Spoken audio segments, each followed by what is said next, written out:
का हम जीत बोला काहेला बोलेला लोग। अरे पूछी ना कैसे कि काय खातिर बोलौले बा। अरे बोलौले काहे खातिर बानी, हमर जतना हिस्सा बखरा बा इनका से बंटवा दी लो।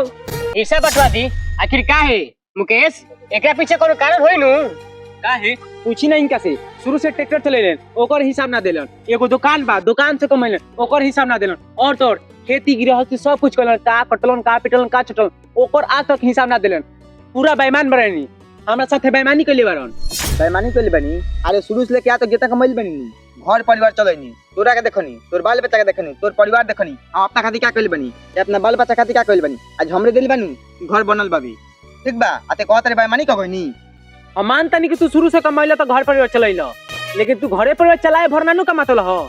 जौन परती में खेत बा उ केकरा ना मिलेले बड़ो। अरे परिवार चलाए में का खर्चा बा का खर्चा नहीं हमरा नहीं बुझात, हम चलावतइन तो। का हम जीत का ई बात सच बा कि तू पट्टी में जमीन लेले बड़ा, अपना भाई से बतलहु नहीं ख? हां मुखिया जी ई बात सच बा कि हम जमीन लिखोले बनी। अरे जौन आदमी घर परिवार चला के आ दू पैसा बचा के जमीन ले लेलक त में कौन बड़का बात बा। आ वो जमीन कोनो अपना नाम नहीं ले ली, अपने बाबूजी के नाम ले ले बनी, तो नहीं विश्वास त बाबूजी जे बरले बने पूछ सकता नहीं।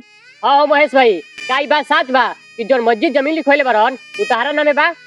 हाँ मुखिया जी ई बात सच बा कि मंजीत जौन जमीन लिखोइले बान वो हमरे नाम लिखोइले बान।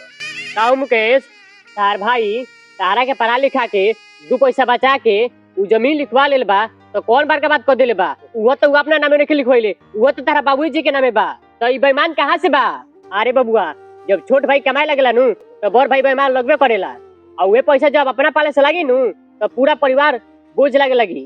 अरे मुखिया जी का जाने ई जमाना में का हो गइल बा, जब छोट भाई कमाता नु तो बड़ भाई के बेईमान कहता, अपन में हिस्सा बखरा बंटवा लेता।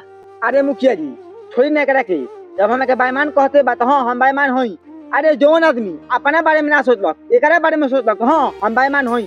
अरे जौन आदमी का पढ़ौलक लिखौलक एमो काम कर लेगो तो हां हम बेईमान होई। अरे जौन आदमी अपना बाल बच्चा खातिर कुछ ना कइलक, मेहरारू खातिर कुछ ना कइलक, हां हम बेईमान होई। छोड़ी एकरा से हम कुछ नहीं करे के, जितना हिस्सा बखरा बा बंटवा दी हमार। तो देर करना बात के, हम अभी जतनी फीता लियावे।